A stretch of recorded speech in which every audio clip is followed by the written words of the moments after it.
Boa tarde a todos. Meu nome é Mário Ricci. Eu sou professor do curso de mestrado e doutorado em Mecânica Espacial e Controle. E hoje eu pretendo aqui falar com vocês a respeito um pouco da cinemática rotacional, né? Esse é um assunto muito importante na área de dinâmica e controle de atitude de satélites, não só de satélites, né? É um assunto que é usado, na realidade, para controle da dinâmica de vários veículos. Pode ser veículos terrestres, veículos marítimos, veículos aéreos, como veículos espaciais. Então, é um assunto muito importante. E tem algumas nuances, tem algumas dificuldades, nós vamos tentar nessa palestra abordar e tentar tirar essas dificuldades para facilitar um aluno que queira compreender sobre esse assunto. Então, a minha apresentação vai abordar inicialmente esses tópicos que estão aí listados, né? Eu vou falar o que é uma matriz de cossenos diretores, vou abordar o que são ângulos de Euler, vou falar o teorema do eixo e o ângulo de Euler, abordando primeiro o teorema da rotação em torno do eixo de Euler, depois a rotação em torno do eixo fixo no espaço, vou falar um pouco sobre quaternions, o que é parâmetros de Euler ou quaternions, os parâmetros de Gibbs, ou também conhecidos como parâmetros de Rodrigues. Se der tempo, a gente vai falar um pouco também sobre as equações diferenciais cinemáticas, né? Então, a evolução temporal, essas equações, elas fornecem a evolução temporal tanto da matriz de cosseno diretores, como dos ângulos de Euler, assim como dos quaternions. Muito bem, então, continuando aqui. Vamos falar primeiro sobre a matriz de cossenos diretores, né? Nós vemos aí na lousa, vemos aqui na tela do computador, na realidade são dois sistemas de coordenadas retangulares. Sistemas de coordenadas retangulares ou referenciais. Então, nós temos aqui o referencial A e o referencial B. O referencial A, ele é constituído de três vetores unitários, ou versores unitários A1, A2 e A3. São três vetores ortogonais, né, mutuamente ortogonais, e o vetor B é constituído por três vetores ortogonais, P1, B2 e B3. Né? Então, nós vamos tratar toda a nossa apresentação dessas duas tríades de vetores, desses dois referenciais. E o que nos interessa mesmo? Interessa saber qual é o movimento de uma dessas tríades, de uma desses referenciais, em relação ao outro referencial. Né? Conhecendo, por exemplo, o movimento do referencial B em relação ao referencial A, nós também, por tabela, já determinamos qual é o movimento do referencial em relação ao referencial B, porque é tudo relativo. Então, é isto. Então, vamos ver que tipo de movimento que um referencial aqui, por exemplo, o referencial B, pode ter em relação ao referencial. Que tipo de movimento ele pode ter? Ele pode ter um movimento de translação, seria um movimento em que a origem dos dois referenciais estão se distanciando uma relação à outra origem, e um movimento em que um referencial ele gira em relação ao outro. São os dois movimentos, o de translação e de rotação. Nós não estamos interessados no movimento de translação entre os dois referenciais. Estamos interessados apenas no movimento de rotação de um referencial em relação ao outro referencial. Muito bem. Então, dito isto, eu vou observar que eu posso escrever, por exemplo, os vetores unitários do referencial B, os vetores B1, B2 e B3, eu posso escrever através dessas três equações aqui vetoriais, eu posso escrever os vetores do referencial B com combinação linear dos vetores do referencial A. Por exemplo, o vetor P1 é uma constante vezes o vetor A1 mais outra constante vezes o vetor A2 mais outra constante vezes o vetor A3, por exemplo. E a mesma coisa acontece com o vetor B2 e B3. Então, é isso. Essas expressões, essas três equações me dizem o seguinte: conhecidos os vetores A1, A2, A3, se eu conheço esses vetores, eu posso muito bem determinar a todo instante do tempo quais são os vetores B1, B2 e B3, desde que eu conheça essas constantes. Né? Desde que eu conheça essas constantes. Então, ótimo. Dados os vetores A, eu conheço os vetores B através dessas expressões. Eu posso arrumar essas três equações vetoriais numa equação, vamos dizer assim, matricial, que está mostrada aqui dentro desse retângulo. Ou seja, onde aqui entre esses colchetes eu tenho os três vetores do referencial B, B1, B2 e B3. Aqui eu tenho uma matriz constituída de 9 elementos, que são aquelas constantes, multiplicada por uma outra estrutura que contém os vetores do referencial A.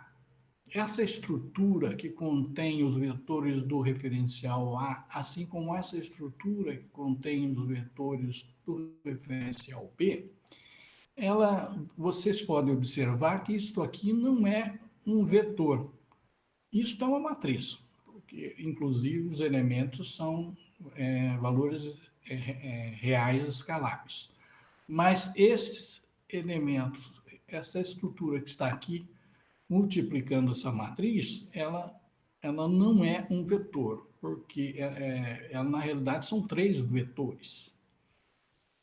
Três vetores dentro desses colchetes, eu chamo essa estrutura aqui, eu vou designar essa estrutura de vetrix.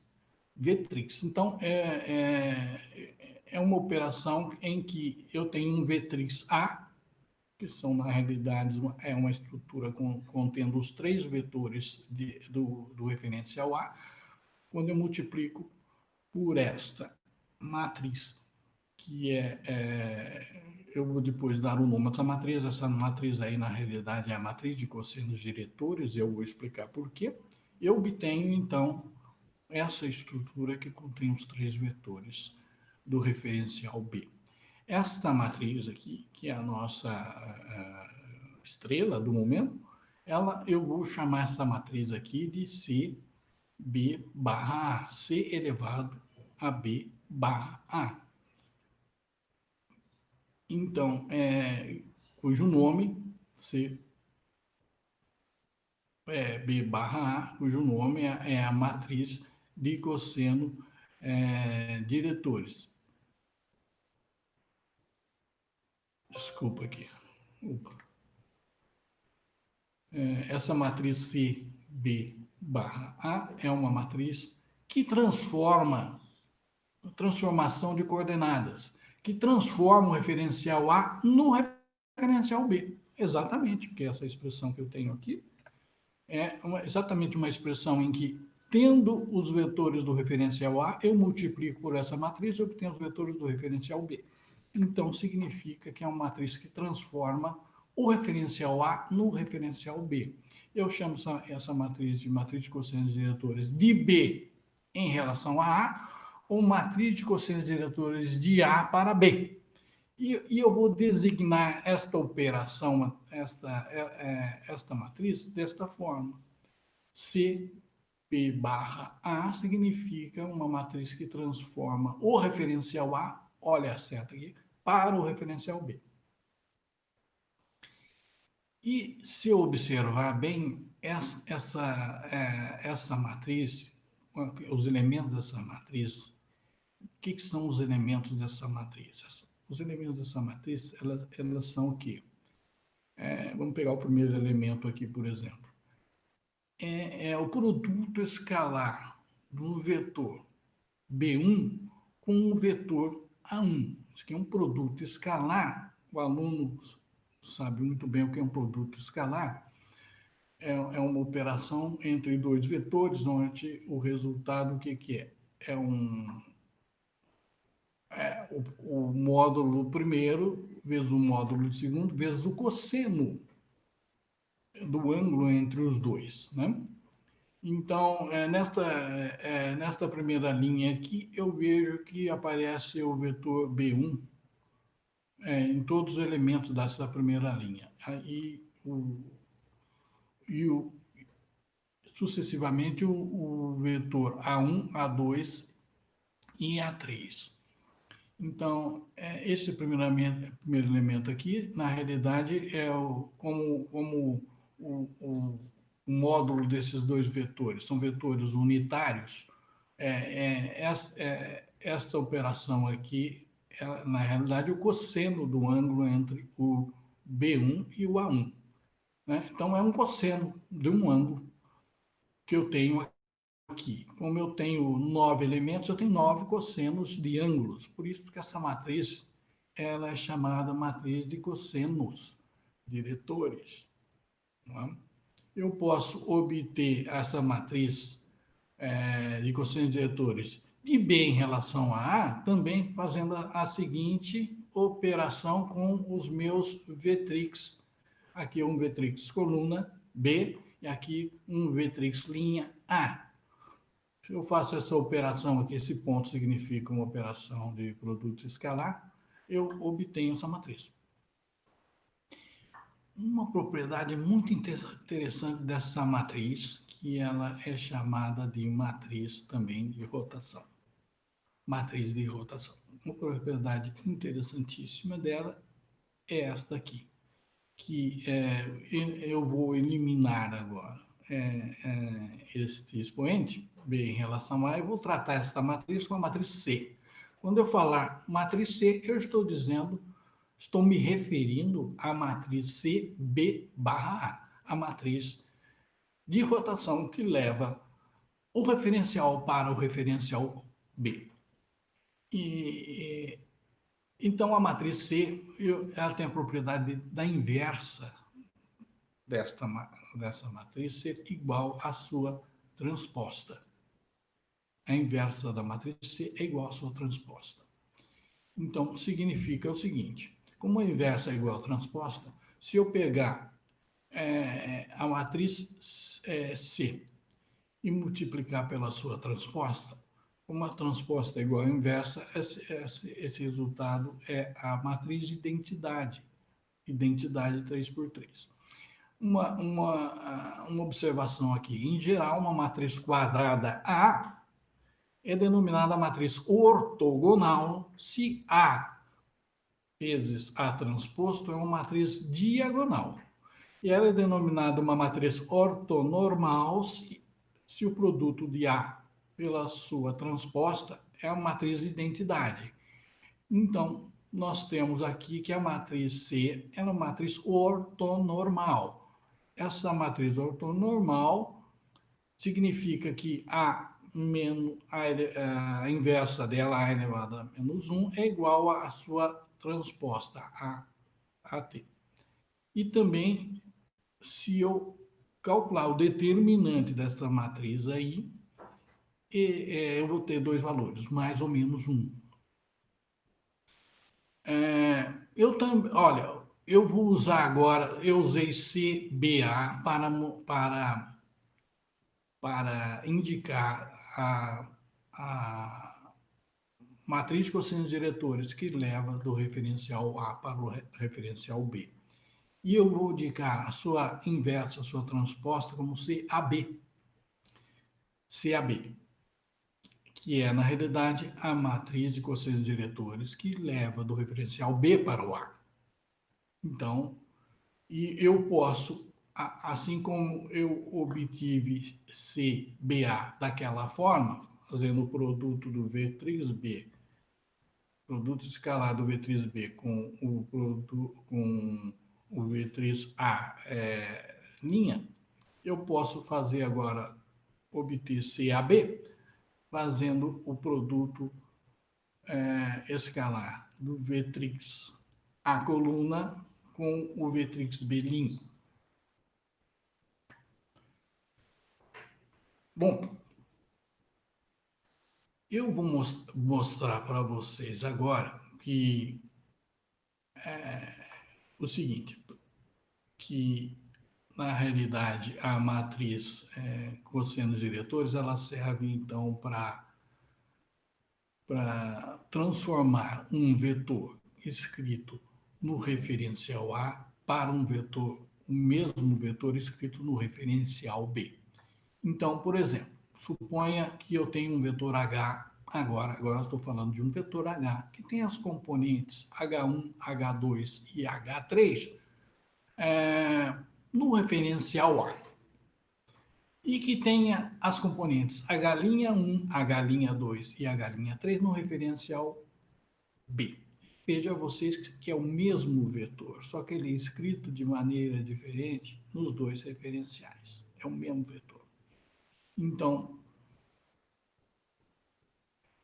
eu posso obter, por exemplo, a componente H'1, que significa o componente do vetor H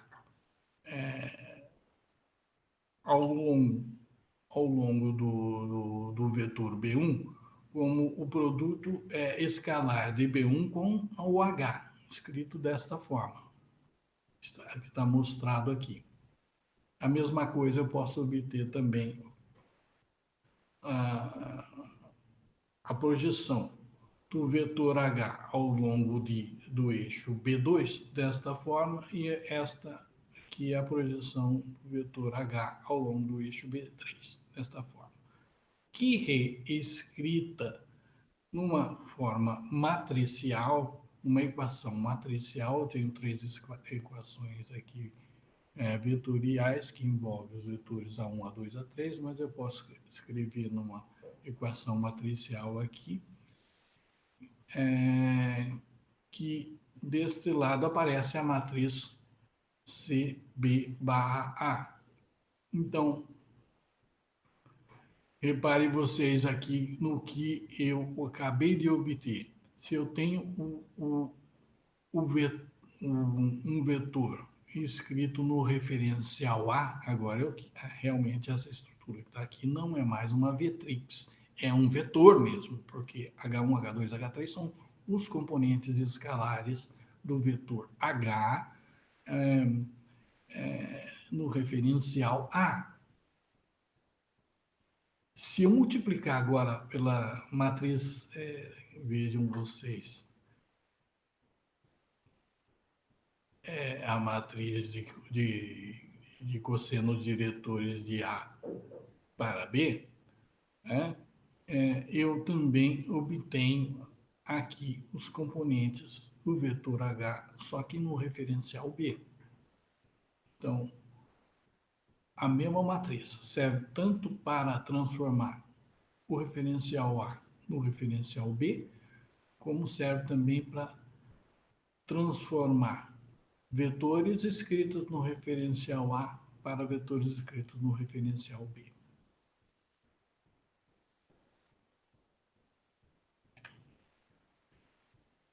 Bom, segundo tópico da nossa apresentação aqui seria falar sobre ângulos de Euler, né? Então, para obter a orientação de um corpo rígido, que eu vou chamar de B, em relação ao referencial A, eu posso executar 3 rotações sucessivas em torno dos eixos fixos no corpo. Então, eu tenho um corpo rígido, eu vou fixar 3 eixos nesse corpo. Obviamente, eu estou me referindo aqui ao referencial B. O meu corpo pode ser um satélite, pode ser um avião, pode ser um barco, pode ser um submarino. Ele vai ter 3 eixos. Ele vai ter um sistema cartesiano, retangular, fixo nesse corpo, e que eu vou chamar de referencial B. Muito bem. Eu posso, então, determinar o movimento rotacional deste referencial fixo no corpo em relação a um referencial A,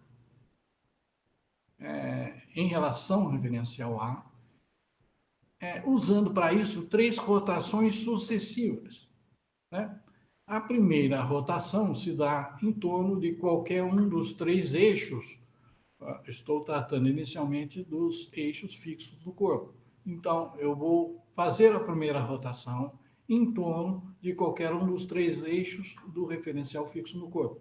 A segunda rotação, ela vai se dar em torno de qualquer um dos 2 eixos que não foram usados na primeira rotação. E, finalmente, a terceira rotação, ela se dá em torno de qualquer um dos 2 eixos que não foram usados na segunda rotação. Então, se você observar, se o aluno observar, eu tenho 12 conjuntos de ângulos de Euler para tais rotações sucessivas em torno dos eixos fixos do corpo. Eu tenho 12 conjuntos, né? Eu tenho 12 conjuntos de 3 rotações. 12 conjuntos possíveis de 3 rotações. Cada rotação dessa eu estou chamando de um ângulo de Euler. Muito bem. Eu também posso orientar o corpo rígido B de uma outra forma, em relação ao referencial, o mesmo referencial A, né? Executando 3 rotações sucessivas em torno dos eixos do referencial A. Veja bem que no primeiro parágrafo eu estava fazendo as rotações em torno dos eixos fixos no corpo, eixos fixos do corpo. Agora eu estou fazendo, eu posso obter a mesma orientação do corpo rígido em relação ao referencial A, fazendo rotações em torno do referencial A. Observe você que esse referencial A é a minha referência. O meu movimento, eu estou relacionando o movimento do corpo em relação ao referencial A, então a minha referência.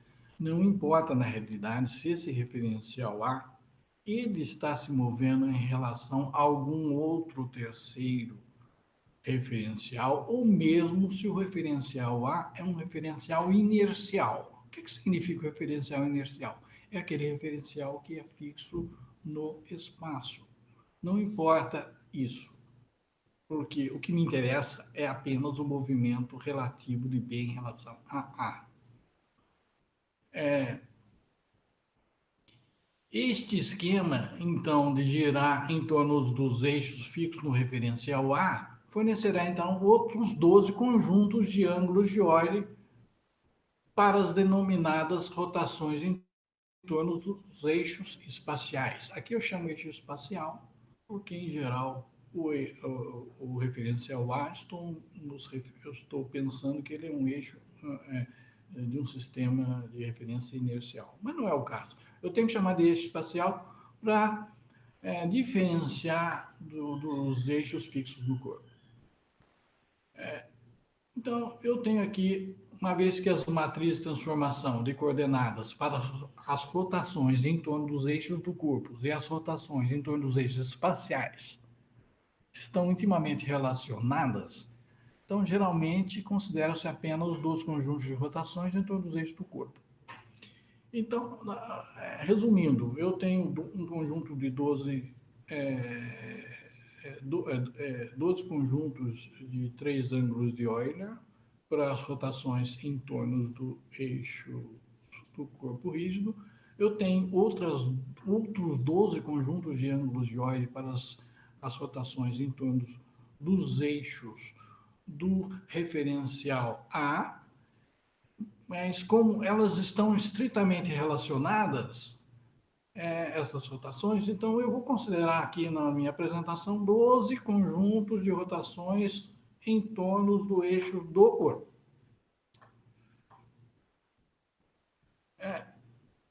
Se eu fizer 3 rotações elementares, respectivamente, em torno do primeiro, segundo e terceiro eixos do referencial, pode ser o referencial A ou B, eu obtenho essas matrizes de rotações aqui. São matrizes de rotações obtidas a partir de rotações elementares em torno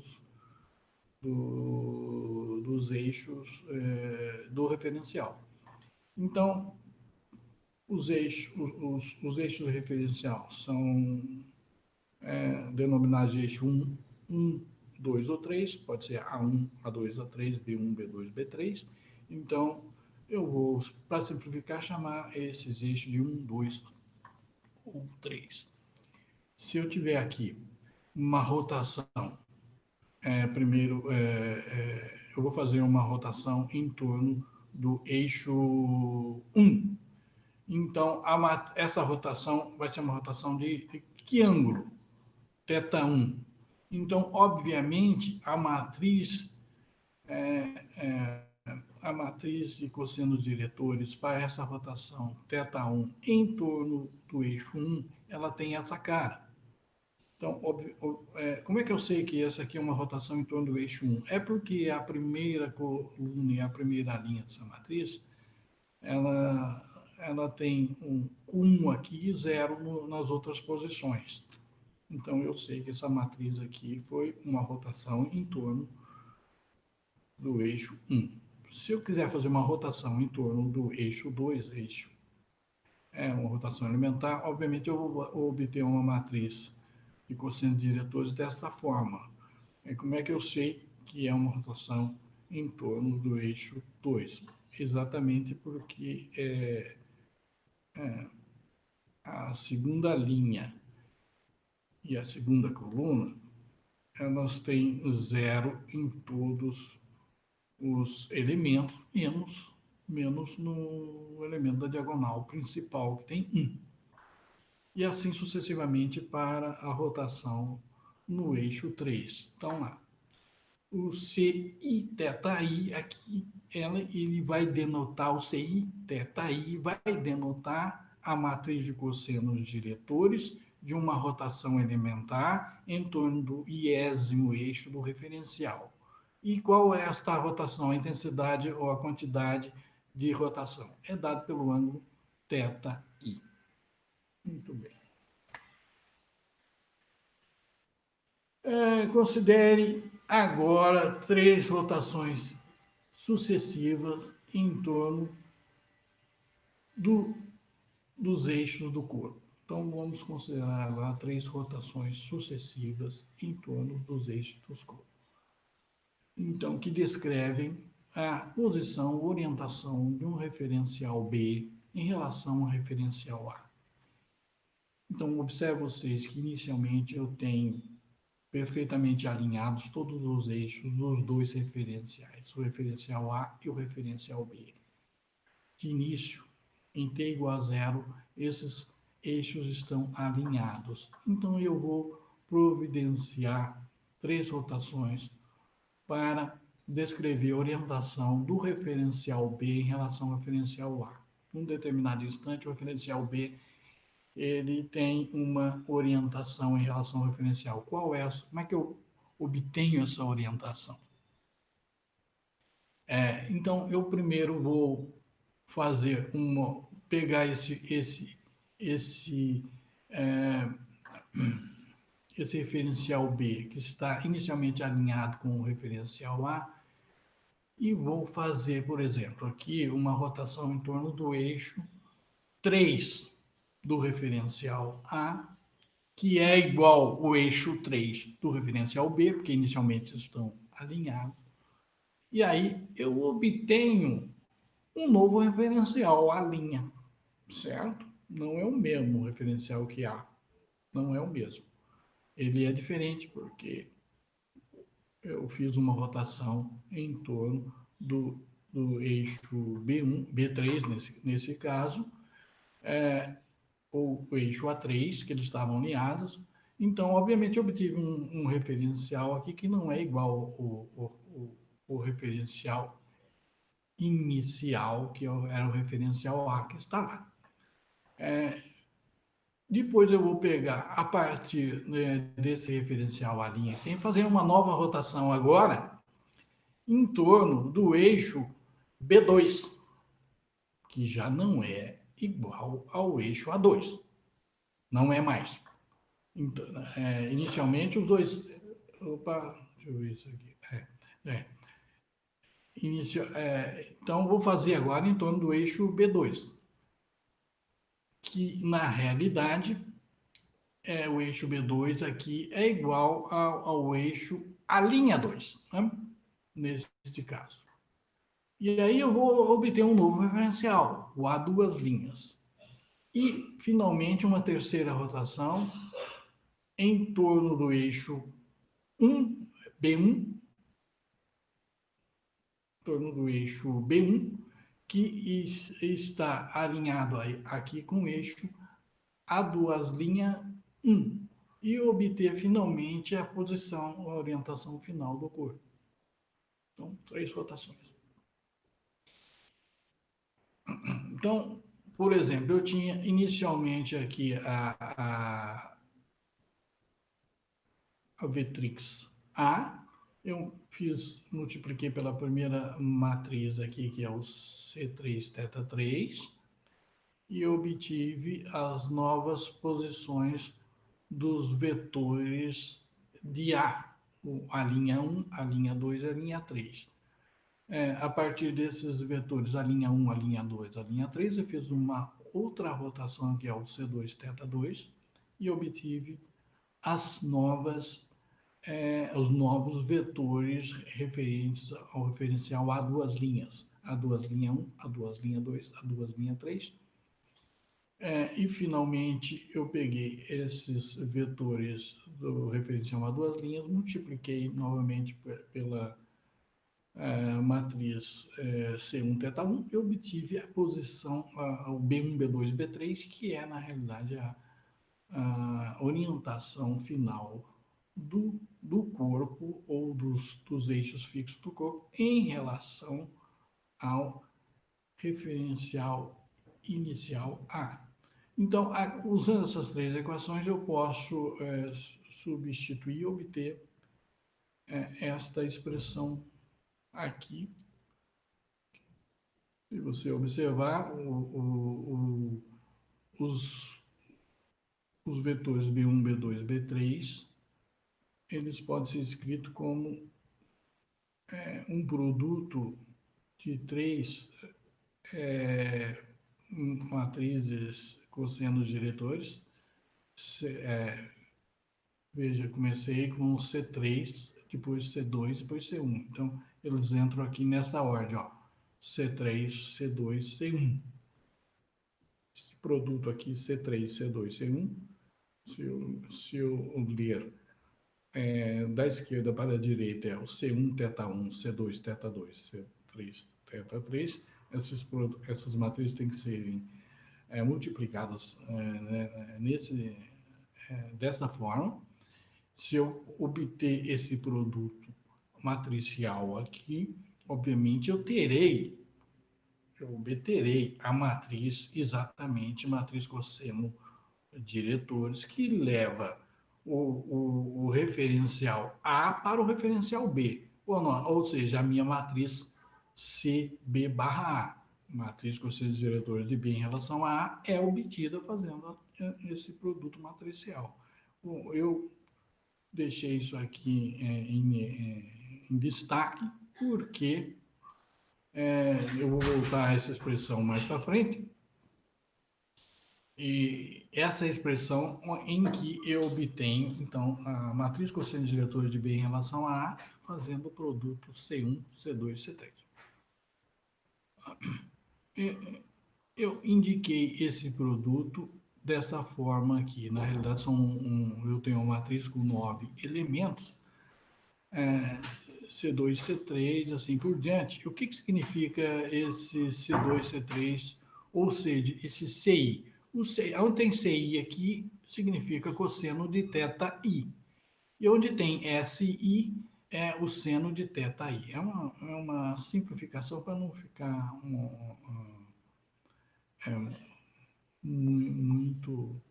muitos símbolos aqui dentro dessa matriz. E, obviamente, a transformação, ela seguiu esse percurso, né? Eu tinha a matriz C3 e depois eu obtive a matriz C2 e a matriz C1, assim, sucessivamente. Bom, em geral, há 12 conjuntos de ângulos de Euler.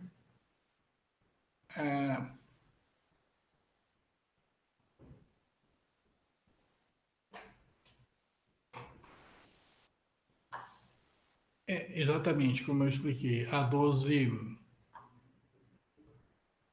conjuntos de Euler possíveis para indicar essa matriz de cossenos diretores de B em relação a A ou de A para B. Há 12. Aqui eu mostrei apenas uma forma. Por quê? Porque eu tinha dotado essa sequência aqui no início de rotações. Então, dependendo da sequência de rotações, eu obtenho uma matriz desta diferente. Então, há 12 possibilidades, né? Por exemplo, se eu mudar a possibilidade agora, vou fazer primeiro a rotação em torno do eixo 2, depois em torno do eixo 3 e depois em torno do eixo 1. Bom, então, obviamente, a matriz de cossenos diretores total, a matriz de rotação total será C1, C3, C2, diferente da anterior. E, obviamente, eu obtenho essa matriz aqui, que se vocês olharem, compararem as duas, verão que existem diferenças. Então, esta aqui é a segunda de um total de 12. Ainda tem mais 10 possibilidades, não é? Veja que todas essas rotações, elas foram realizadas de forma, todas as 12 rotações foram realizadas na seguinte sequência. Eu pego um eixo, depois pego o segundo eixo, diferente do primeiro, e o terceiro eixo de rotação é diferente dos outros dois, né? Não há repetição de eixos de rotações. Para este caso, não há repetição de erros de rotações, eu tenho essas 12 possibilidades. Se eu observar, se os ângulos de Euler, que são esses θ1, θ2 e θ3, esses são os ângulos de Euler, se eles forem muito pequenos, ou seja, se eles forem infinitesimais, todas essas 12 matrizes e cossenos diretores, elas assumem essa forma aqui, essa cara. Então, a matriz cosseno diretor para esses 12 conjuntos, elas têm esta cara. Aqui a diagonal é 1, e aqui eu tenho o ângulo θ3 menos θ2. Menos θ3, 1 e θ1, θ2 menos θ1 e 1. Tem sempre esta cara. Todas. Ou seja, a sequência, para concluir, ou seja, a sequência de rotação dos ângulos de Euler torna-se sem importância. Essa sequência aqui não vai ter importância. para rotações infinitesimais, se esses ângulos são pequenos. Enquanto que a sequência de rotação é importante para rotações finitas. Mas existem outras sequências que são usadas. Esta aqui, por exemplo, essa sequência é bastante usada. Primeiro eu faço uma rotação em torno do eixo 3, depois uma rotação em torno do eixo 1, e eu vou fazer a rotação em torno do eixo 3. Essa rotação não está dentro daquelas 12, e por isso, se os ângulos forem pequenos, eu não vou obter essa simplificação aqui, essa matriz aqui. Neste caso, então, eu chamo os eixos não mais de θ1, θ2 e θ3, e sim de φ, θ e psi. Φ, θ e psi. Então, por exemplo, eu tenho uma rotação no eixo 3 de φ, volto a ter uma rotação no eixo 1 de θ e uma rotação de novo no eixo 3 de psi. E assim, para essa sequência rotacional, a matriz de rotação de A para B torna-se essa expressão aqui. Eu coloquei ela na forma de trigonométrica, de senos e cossenos, dos ângulos φ, θ e psi. E, novamente, aqui, onde tem C, φ, por exemplo, é uma simplificação para cosseno de φ. Onde tem S e φ, é uma simplificação para sino de φ, assim sucessivamente. Desculpa. Vamos falar um pouco do eixo e ângulo de Euler agora. Muito bem, é um teorema muito importante que é o seguinte. Veja bem que para obter a orientação de um corpo B, de um referencial fixo no corpo B em relação ao referencial A, eu geralmente faço 3 rotações, né, como foi mostrado anteriormente, os 3 ângulos de Euler. Mas é possível eu atingir a orientação final do referencial do corpo fazendo apenas uma rotação. Então, inicialmente eu penso que os dois referenciais, tanto do corpo como o referencial, eles estejam alinhados. E aí é possível escolher um eixo onde eu vou girar esse corpo de tal forma que eu atinja a orientação final como se eu tivesse feito as 3 rotações. Então, esse eixo é chamado eixo de Euler, e esse ângulo, o ângulo quantificado θ, seria, então, a rotação em torno desse eixo que eu chamo de eixo de Euler, que, obviamente, terão que ser determinados. Né? Então, veja bem, nesse caso, o dia que eu encontrar esse vetor aí, que é o chamado, que dá a direção do eixo de Euler, o dia que eu encontrar esse vetor E, ele vai ter, ou seja, esse vetor ele pode ser escrito tanto no referencial A como no referencial B com as mesmas projeções. Então, por exemplo, vetor E no referencial A é E1 A1 mais E2 A2 mais E3 A3. E no referencial B é a mesma coisa. E1 B1 mais E2 B2 mais E3 B3. Por quê? Ora, porque na realidade o corpo ele foi movido rotacionalmente falando em torno desse eixo. Então, esse eixo não foi alterado ao longo da rotação. Então, obviamente, como ele não foi alterado, a posição espacial desse eixo não foi alterada, então ele continua tendo as mesmas componentes, tanto no referencial A como no referencial B. Então, escrito de forma matricial, eu obtenho esta expressão aqui, ó, a matriz de rotação multiplicado pelo vetor E, eu obtenho o próprio vetor E, né? É um alto valor aqui, né?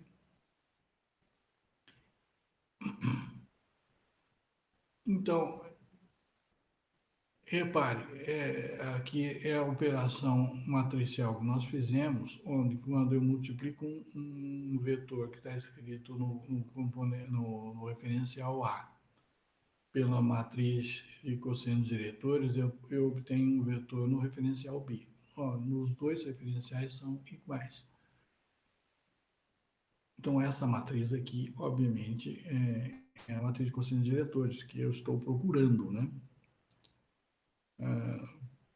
Eu posso imaginar que esta matriz de cossenos diretores, que, que faz com que os componentes do vetor E no referencial A sejam os mesmos componentes do vetor E no referencial B, essa matriz de cossenos diretores, eu posso escrever ela como três rotações.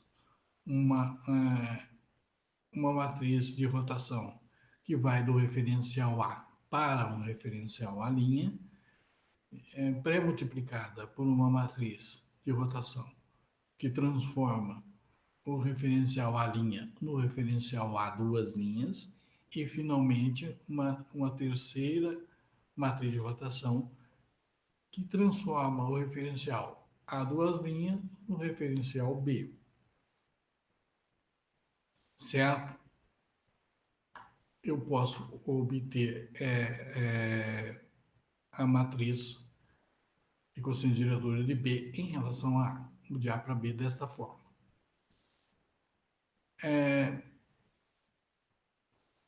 Então, eu estou fazendo aqui uma manobra matemática para tentar obter o eixo E.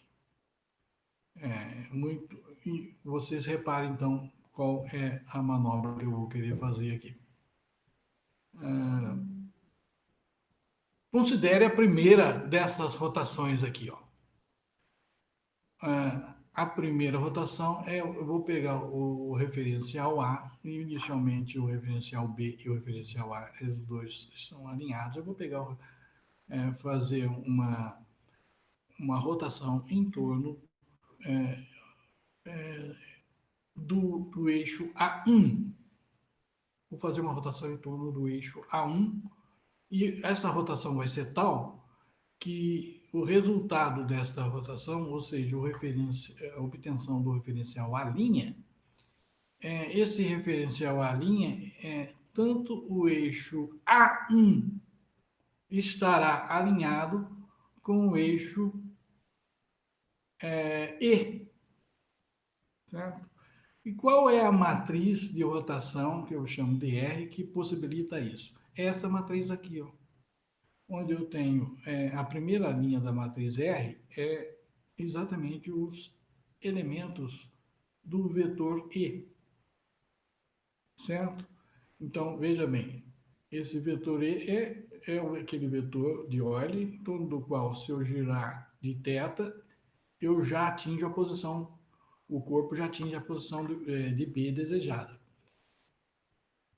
Então, essa matriz aqui, eu olhando para essa matriz, eu sei que a primeira das rotações, ou seja, a primeira transformação aqui de A para A', ela na realidade, eu peguei e fiz uma rotação em torno do eixo A1, e, obviamente, o eixo A1 ficará, no final da rotação, alinhado com o eixo E. Na realidade, eu poderia, para essa primeira rotação aqui, estar adotando o seguinte: fazer a rotação em torno do eixo A2, e eu obteria esta matriz R, ao invés daquela. Ou também eu poderia fazer o seguinte: fazer a primeira rotação em torno do eixo A3. Lembrando que todos os dois referenciais estão alinhados de início. E obteria esta aqui, matriz, ao invés daquela. Então, poderia fazer isso. Por isso eu vou adotar aqui esse caso aqui para a primeira rotação, certo? Muito bem. E para a segunda rotação? E para a segunda rotação, que é levar o referencial à linha para o referencial a duas linhas, essa segunda rotação.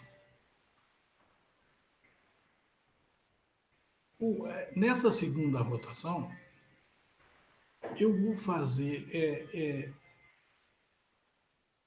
esta rotação aqui ser um θ. Eu vou girar de θ, lembrando que θ é exatamente a quantidade que me dá já a rotação em torno. Eu vou girar em torno do eixo E, né?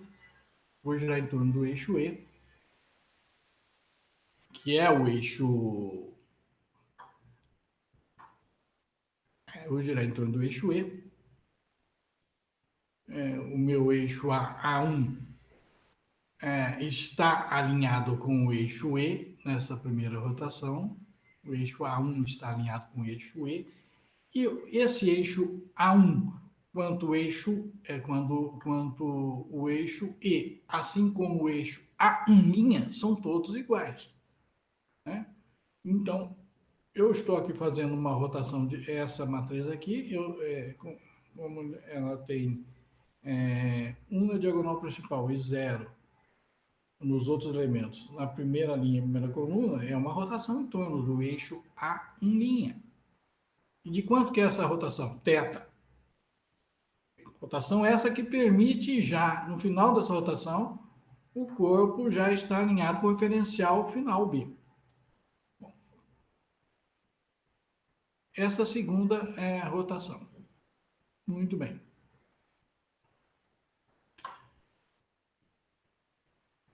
Mas, e a terceira rotação? Bom, então, mas a grande jogada aqui é o seguinte, ó, eu não expliquei ainda para vocês. Como é que eu vou fazer essa operação aqui?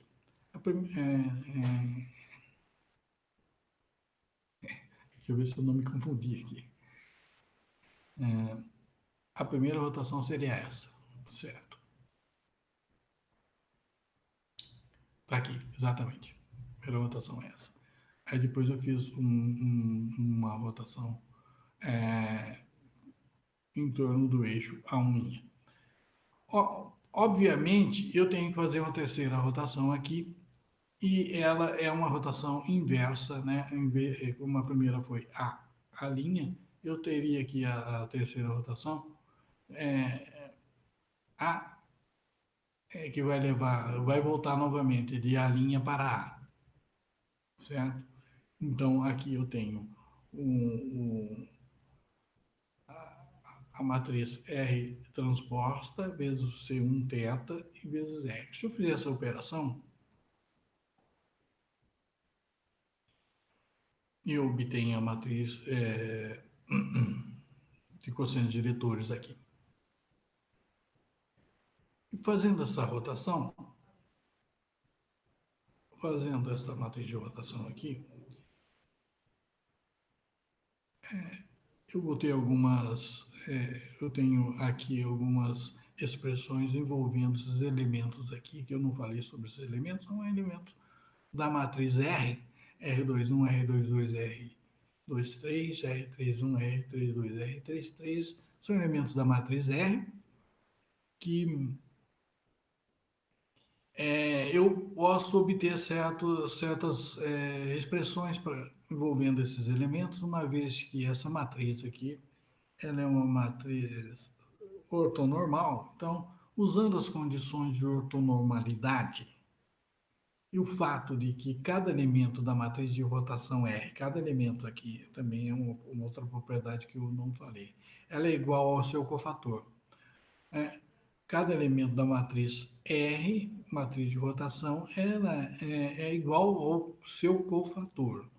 Então, usando essas duas informações aqui, as condições de ortonormalidade e que cada elemento é igual ao seu cofator, eu obtenho expressões de modo que eu elimino esses elementos de R aqui e a minha matriz cossenos diretores, ela vai constar conter apenas θ.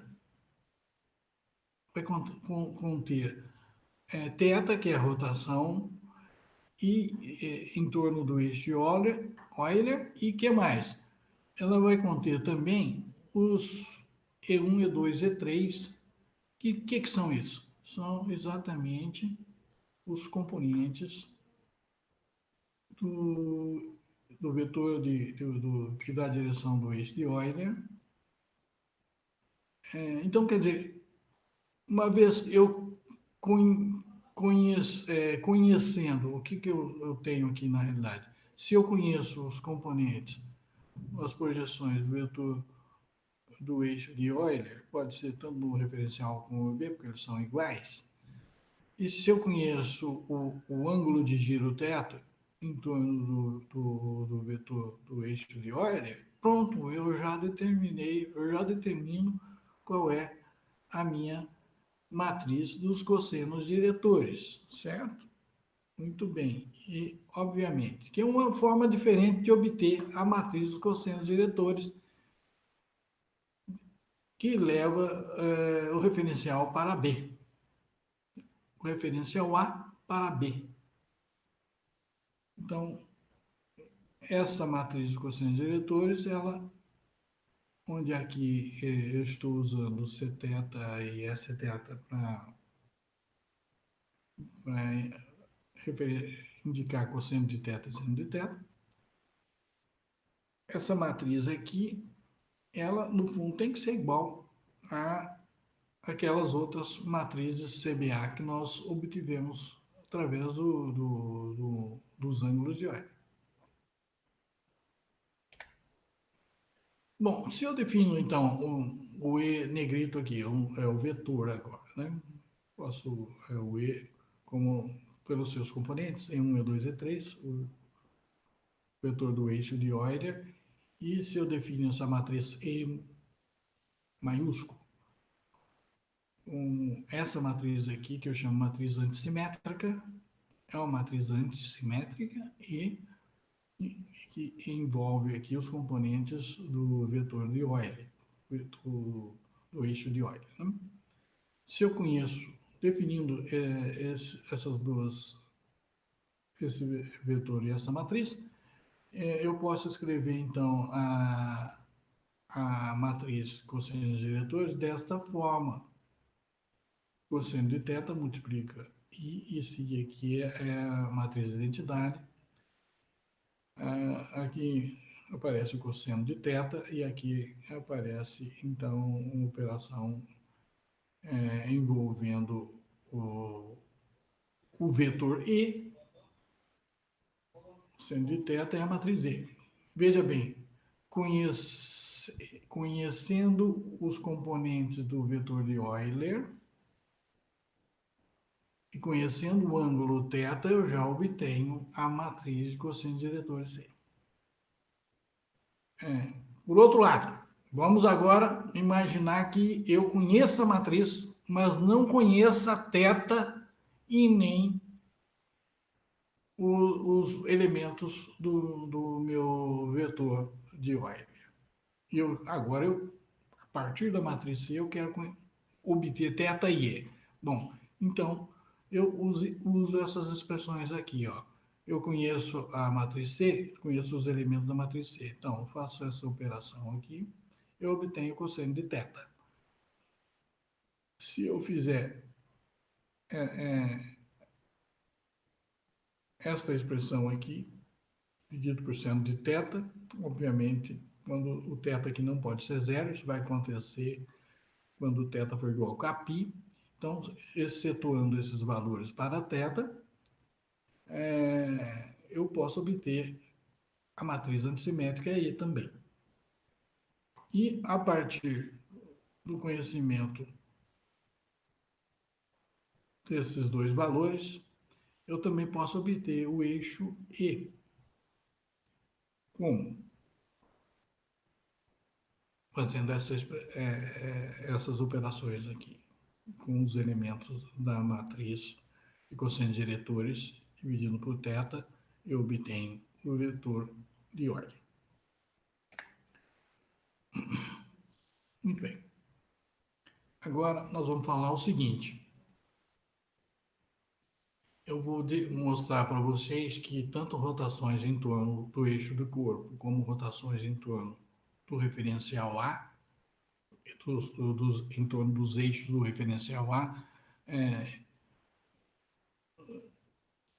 todas levam a mesma orientação do corpo em relação ao referencial A. Então, é isso que eu vou mostrar aqui para vocês. Então, considere 3 rotações sucessivas em torno dos eixos fixos do referencial A. Veja bem que agora eu estou tratando de rotações fixas em torno dos eixos do referencial A.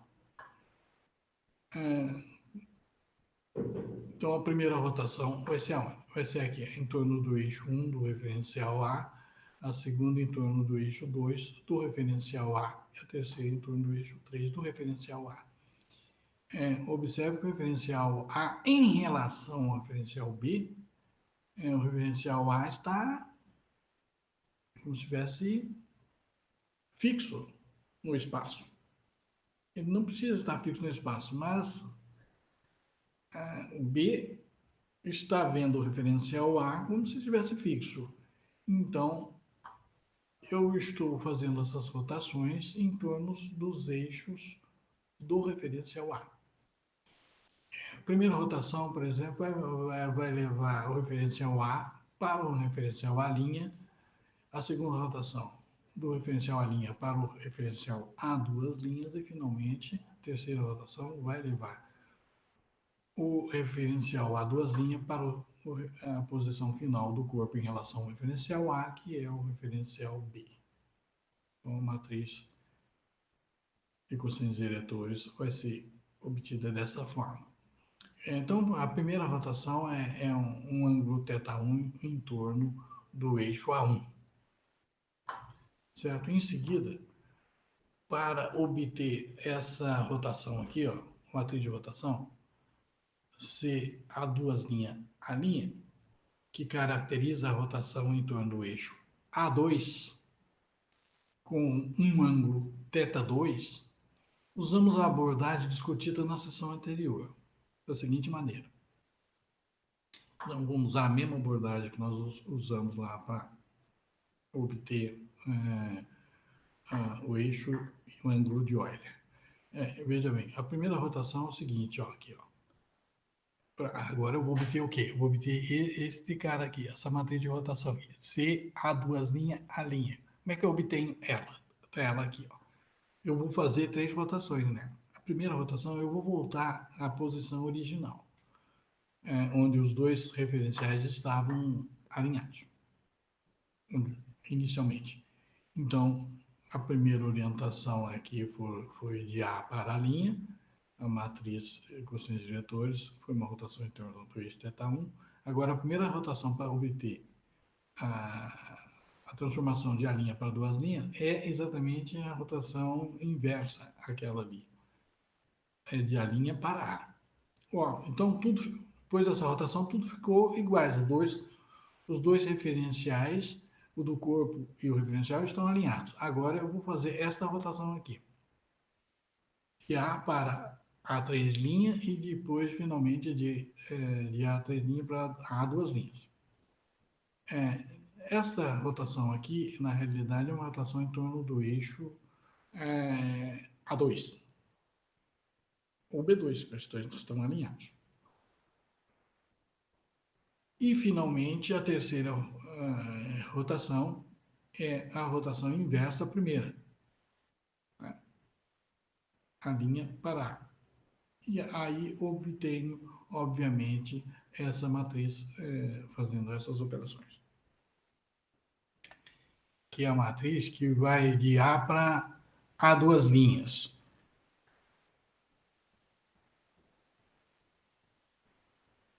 Eu estou calculando aqui a matriz que vai de A' para A duas linhas, obtive a expressão dela aqui, mas agora eu quero para obter a matriz que vai de A para A duas linhas.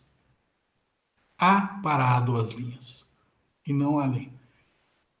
Então, a matriz que vai de A para A duas linhas, ela é realmente a matriz que me leva o referencial A para o referencial A' pré-multiplicado pela matriz que leva o referencial A' para A duas linhas.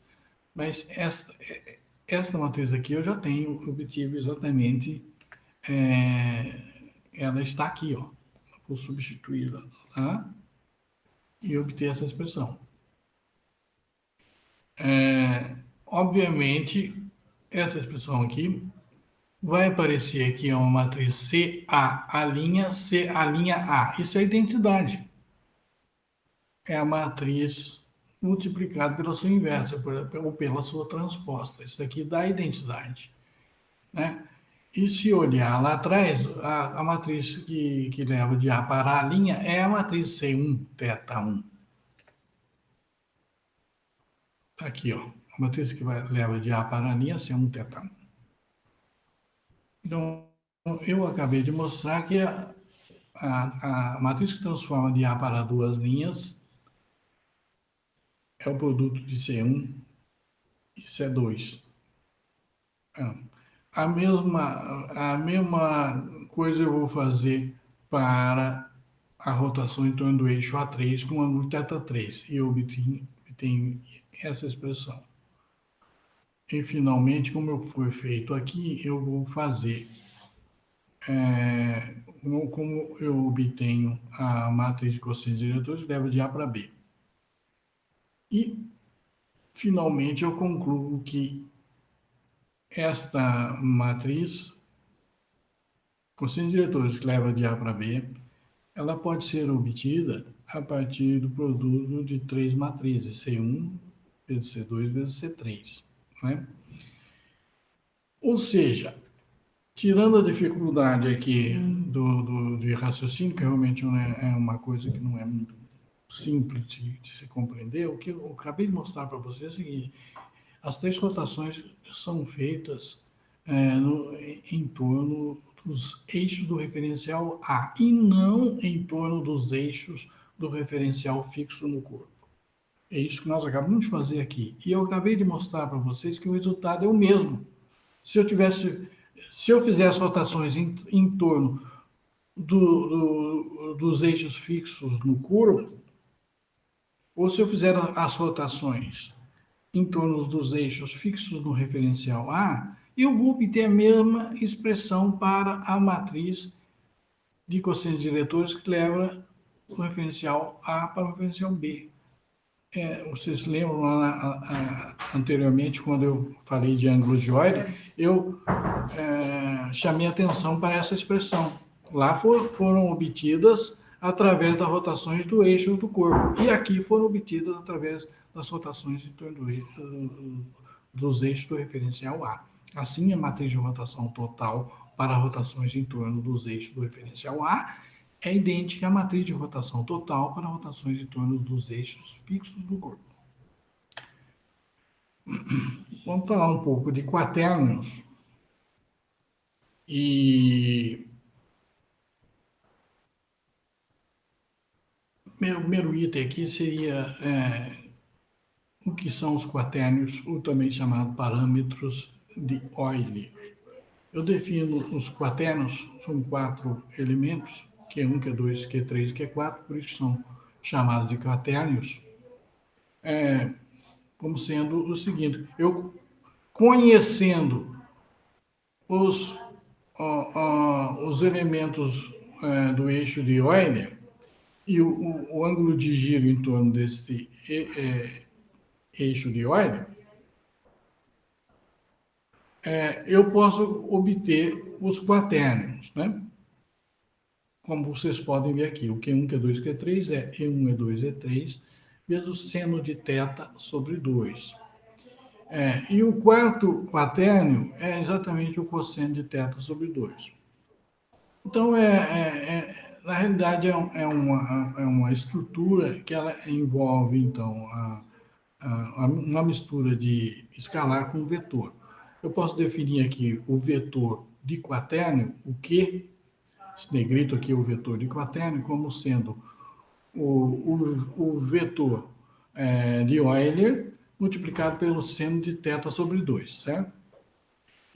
Obviamente, eu retiro aqui uma expressão que envolve o vetor de quaternios e o Q4, né? Que é o parâmetro escalar aqui de Euler, né? Eu tenho três parâmetros aqui escalares que formam um parâmetro vetorial, que é o Q, mais este vetor aqui, que é um parâmetro escalar. Se eu fizer... eu tenho essa expressão, né?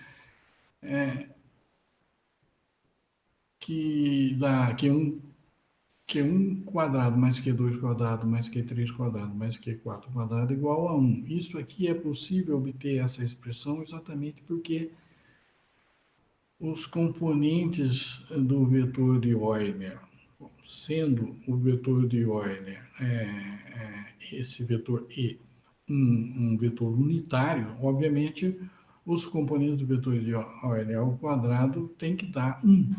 Né? E, obviamente, fazendo certas manipulações que eu não mostrei exatamente aqui, eu posso obter a minha matriz de cossenos diretores e levo o referencial para o referencial B, escrito em termos dos quaternios. Né? Essa matriz agora vai ser não mais escrita como os ângulos de Euler, como nós já vimos. Eu escrevi essa matriz aqui também como os componentes do vetor de Euler e do ângulo de rotação de Euler. E agora uma outra forma de mostrar essa matriz de cossenos diretores é utilizando aqui os parâmetros de Euler, os quaternos, tá vendo? Então, tem algumas formas de apresentar esta matriz de cossenos diretores, na forma de quaternios e nas outras formas que nós mostramos também. Se eu definir aqui, como já fiz, não, aqui não, o vetor Q como Q1, Q2, Q3, né? E essa matriz Q aqui, que é uma matriz antissimétrica, se eu definir ela dessa forma, também vejo aqui, tanto na definição do vetor Q como na matriz antissimétrica Q, o que conta aqui essas estruturas, elas estão em funções dos parâmetros de Euler, Q1, Q2, Q3, né? Q1, Q2, Q3, né? Então, eu posso, definindo aqui essas duas expressões, eu posso obter a minha matriz de cossenos diretores, que é uma outra forma de escrever a matriz de cossenos diretores, que é semelhante a esta forma que está aqui, dos parâmetros de Euler, só que escrito de uma forma mais compacta, né? Desta forma, usando Q e Qzinho. Então, da mesma forma, se eu conhecer agora os componentes, os elementos da matriz de quocientes diretores, se eu tiver o conhecimento desses componentes da matriz, se eu conhecer a matriz, eu posso obter o parâmetro Q4 e o vetor Q. Ou seja, eu posso obter os parâmetros de Euler, os quaternios. Se eu tiver o conhecimento da matriz C. Como? Através dessas expressões. Eu posso obter o parâmetro Q4 fazendo esta operação aqui envolvendo os elementos da matriz C. Eu posso obter o vetor Q, que tem a ver com os três primeiros parâmetros, Q1, Q2, Q3, desta forma. Obviamente, o θ tem que estar nesta faixa de 0 a π e o Q4 ele tem que ser diferente de 0, para não dar uma singularidade aqui. Se eu considerar agora duas rotações sucessivas de A para A duas linhas, duas rotações sucessivas de A para duas linhas. Vou pegar aqui a matriz de cossenos de vetores escrita em termos de parâmetros de Euler, relacionados à primeira transformação de A para A'. E aqui a matriz de cossenos de vetores escrita em termos de parâmetros de Euler para a segunda rotação de A' até para duas linhas. Se eu designar essas rotações, essas matrizes de rotações dessa forma, né? Então, eu posso, essas rotações sucessivas, né? Também são representadas por uma única rotação diretamente de A para A duas linhas. Então, fiz duas rotações sucessivas, mas eu posso indicar, fazer isso tudo numa única rotação. Eu uso aqui, ó, indo de A diretamente para A duas linhas, usando essa designação. Então, usando essas expressões, eu posso dizer que essa matriz aqui, onde eu fiz uma única transformação, ela é igual ao produto das duas outras, de A para A' e de A' para A duas linhas. Também pode ser representada, essa expressão pode também ser representada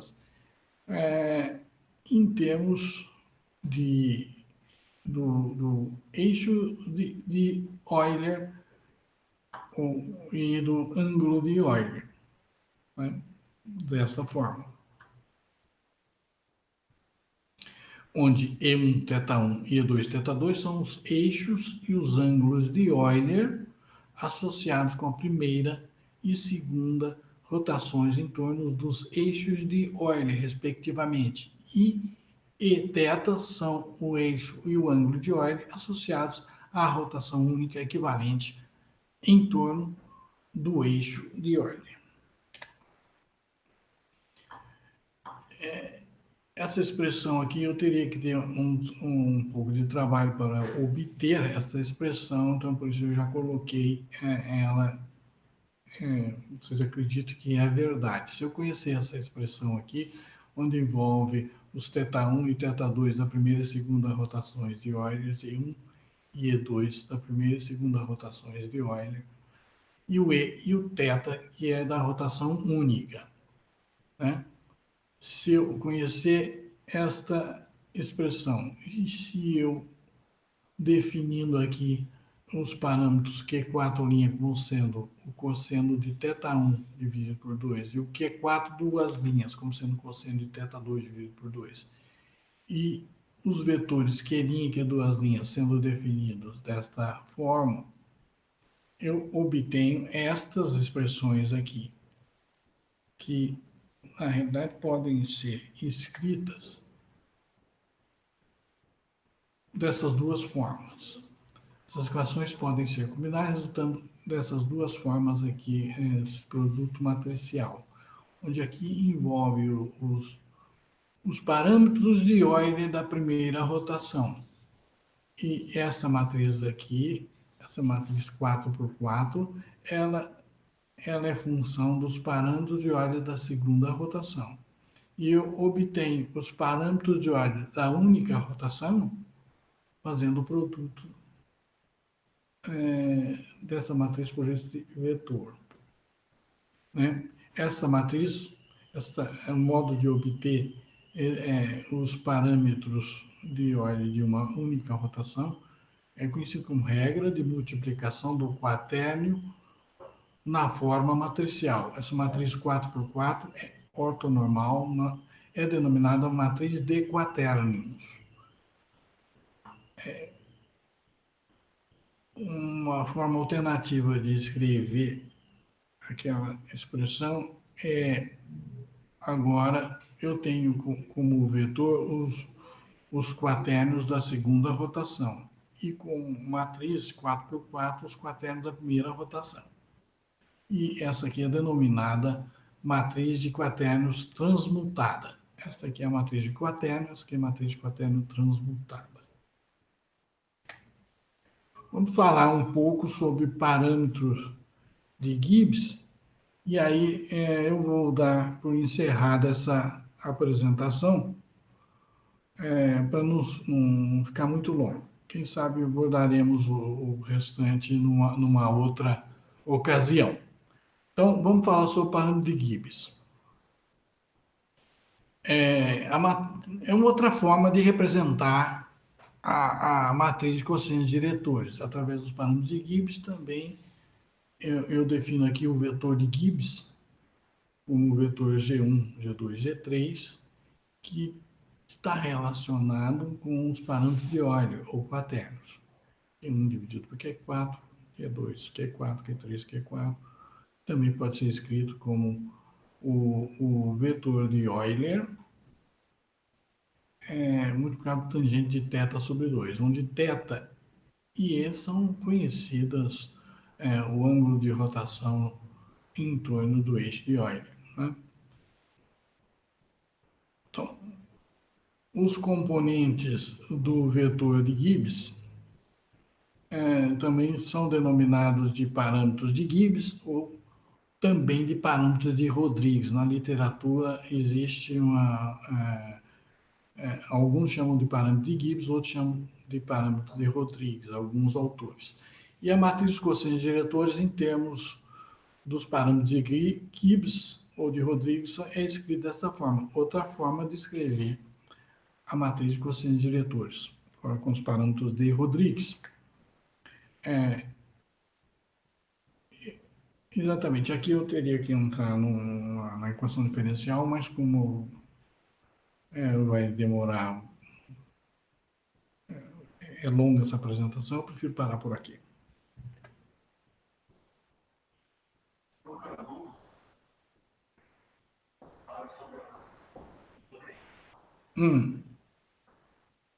Deixa eu olhar. Eu entendi que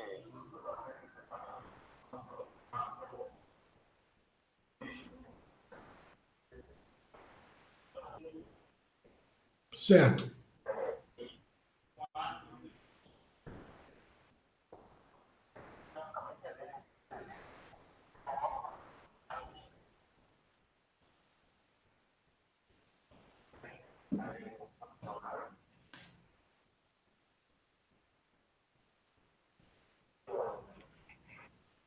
Não. O interessante aqui é um mecanismo para obter a matriz de quocientes diretores que leva o referencial de A para B. Um mecanismo aqui que é interessante. A primeira rotação, eu vou usar 3 rotações. A primeira rotação é a rotação onde eu vou pegar... Veja bem que os dois referenciais estão alinhados, certo? Inicialmente. Então, eu vou pegar agora e girar essa matriz de um ângulo, sei lá, não interessa o quanto que eu vou girar nessa primeira rotação, mas eu vou alinhar o eixo A1 com o eixo de Euler. Então, essa matriz que vai me possibilitar fazer isso, os elementos da primeira linha são os componentes do eixo de Euler. Certo? Essa matriz terá outros componentes, que eu não interessa aqui quais são. Eu vou dizer que são esses valores aqui, certo? Tá bom.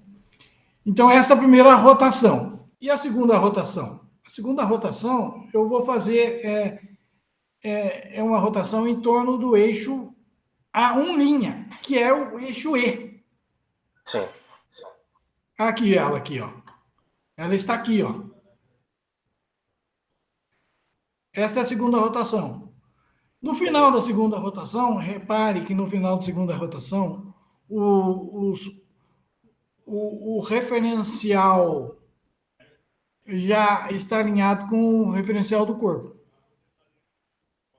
Uhum. Por quê? Eu girei de um ângulo θ. O que é o ângulo θ? Não é, o que é o ângulo θ? Olha a noção do ângulo θ e do eixo de Euler, o que é? Ao invés de dar 3 rotações, eu vou dar apenas uma rotação em torno do eixo de Euler dessa quantidade θ. Então, quando eu peguei na segunda rotação e já dei dessa quantidade θ, significa o quê? Eu já cheguei onde eu queria chegar, mas o que tem de diferente desse dispositivo aqui com a única rotação? Ah, pô, eu dei uma rotação inicial aqui que eu tenho que tirar ela. Eu compenso ela como? Ué, fazendo a rotação inversa Sim. dela.